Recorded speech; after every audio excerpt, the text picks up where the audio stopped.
वैसे इस बात से तो आप भी सहमत होंगे कि पहले कई बार क्या होता था कि दुनिया भर के मंचों पर भारत अपनी बात इतने एग्रेसिव और बोल्ड तरीके से कभी भी नहीं रख पाता था। यूनाइटेड नेशंस का मंच हो, यूएन सिक्योरिटी काउंसिल हो या फिर G20, सार्क, ब्रिक्स जैसे ये संगठन हो, यहाँ पर भारत बहुत ही सॉफ्ट तरीके से अपनी बात रखा करता था, जिसको कई बार तो कई सारे देशों द्वारा कंसीडर भी नहीं किया जाता था। लेकिन अब स्टोरी कम्प्लीटली डिफरेंट है। हम इतनी तेजी से ग्रो कर रहे हैं, दुनिया की 5वीं सबसे बड़ी अर्थव्यवस्था है, पॉपुलेशन साइज की बदौलत दुनिया की सबसे बड़ी मार्केट है और मोर ओवर दुनिया के सबसे बड़े डिफेंस इक्विपमेंट के इंपोर्टर के साथ साथ डिफेंस के लिहाज से देखा जाए तो चाइना को काउंटर करने के लिए एक ही मात्र ऑप्शन है। इसलिए भारत की बात दुनिया भर में सुनी भी जाती है और उन पर अमल भी किया जाता है। इसके साथ मोदी सरकार जब से आई है, पिछली सरकारों की तुलना में अब हमारी विदेश नीति काफी ज्यादा सक्रिय हो गई है।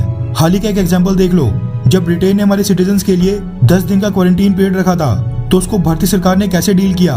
कॉमनवेल्थ गेम से हॉकी टीम को बाहर निकालकर सेम 10 दिन का क्वारंटीन पीरियड भारत आने वाले ब्रिटेन के टैबलेट्स पर भी थोप दिया, जिसके बाद ब्रिटेन को अकल आई और उसने इंडिया का कोविशील्ड का सर्टिफिकेट अपने देश में मान्य किया। सेम इसी तरह से अब अफगानिस्तान इशू भी सामने आ गया है और भारतीय सरकार से उम्मीद थी कि वो इस मसले में भी सक्रिय भूमिका निभाए और पीएम नरेंद्र मोदी ने ठीक वैसा ही किया जैसी उनसे उम्मीद थी। पिछले कल G20 सदस्य देशों की एक वर्चुअल मीटिंग को संबोधित करते हुए प्रधानमंत्री नरेंद्र मोदी ने तालिबान को साफ शब्दों में कह दिया कि अफगानिस्तान की धरती रेडिकलाइजेशन और टेररिज्म का सोर्स किसी भी हालत में नहीं बननी चाहिए, यानी अफगानिस्तान से आतंकवाद बाकी हिस्सों में नहीं फैलना चाहिए। प्रधानमंत्री मोदी ने एक और बात यहाँ पर बोली थी जो कि तालिबानियों को थोड़ी बुरी लग सकती है। दरअसल पीएम मोदी ने अपने संबोधन में कहा कि पिछले 20 सालों के सामाजिक और आर्थिक लाभ को संरक्षित करने और कट्टरपंथी विचारधारा के फैलने से रोकने के लिए तालिबान को अफगानिस्तान में जल्द से एक इंक्लूसिव गवर्नमेंट खड़ी करनी चाहिए जिसमें महिलाओं और माइनॉरिटीज की भागीदारी हो। वैसे तालिबान सेम यही बात कहने पर पाकिस्तान, ईरान और तजिकिस्तान को चेतावनी दे चुका है कि ये तीनों देश उसके देश के इंटरनल मसलों पर इंटरफेयर ना करें, बिल्कुल भी नहीं बोलें, वरना ये इनके लिए अच्छा नहीं होगा। इसके साथ पीएम मोदी ने दुनिया भर के देशों से आग्रह किया कि अफगानिस्तान और तालिबान को लेकर दुनिया भर के देशों का यूनिफाइड रिस्पॉन्स होना चाहिए, यानी सभी देशों को एक साथ मिलकर चलना चाहिए। ये नहीं कि तालिबान को लेकर किसी देश को अगर कोई आपत्ति है तो उसके विरुद्ध जाकर कोई और देश तालिबानी गवर्नमेंट को मान्यता दे दे और उनके साथ संबंध सामान्य कर दे। पीएम मोदी ने पिछले कल की स्पीच में अफगानिस्तान के लोगों के लिए बिना किसी रुकावट के ह्यूमैनिटेरियन असिस्टेंस का भी समर्थन किया। हालांकि भारत ने अभी तक तालिबानी सरकार को कोई भी ह्यूमैनिटेरियन असिस्टेंस नहीं भेजी है। पाकिस्तान की तो खैर हैसियत ही नहीं है कि वो G20 देशों के बीच में बैठे।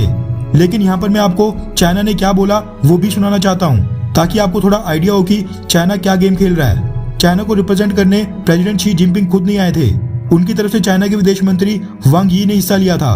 गौर करने वाली बात है कि चाइना ने अपने संबोधन में तालिबानी गवर्नमेंट को कोई भी नसीहत नहीं दी, बल्कि उल्टा उसको डिफेंड किया।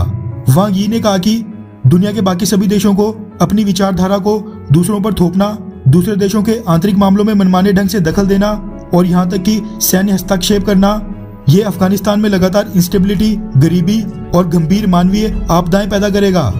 इसके साथ चाइना ने कहा कि अफगानिस्तान के पिछले 2 दशकों यानी पिछले 20 सालों के एक्सपीरियंस और लेसन्स, उनसे यही सीख मिलती है कि देशों के बीच डील करने का सही तरीका एक दूसरे की इंडिपेंडेंट चॉइसेस का सम्मान करना होगा। चाइना ने इसके साथ और भी कुछ बातें बोली, लेकिन मैसेज चाइना ने यही दिया कि अफगानिस्तान में तालिबान की सरकार को जो करना है वो उसको करने दिया जाए। वहाँ पर सरकार बन रही है, कैसी बन रही है, क्यों बन रही है, महिलाओं को अधिकार मिल रहे हैं या फिर नहीं मिल रहे हैं, उसमें दुनिया के बाकी देशों को इंटरफेयर नहीं करना चाहिए।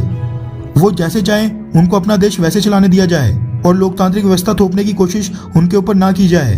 खैर, क्या आप चाइना की बात से यहाँ पर सहमत हैं कि हमें अफगानिस्तान में तालिबानियों को जो मर्जी करने देना चाहिए, हाँ या फिर नहीं? नीचे कमेंट करके अपनी राय जरूर बताएं।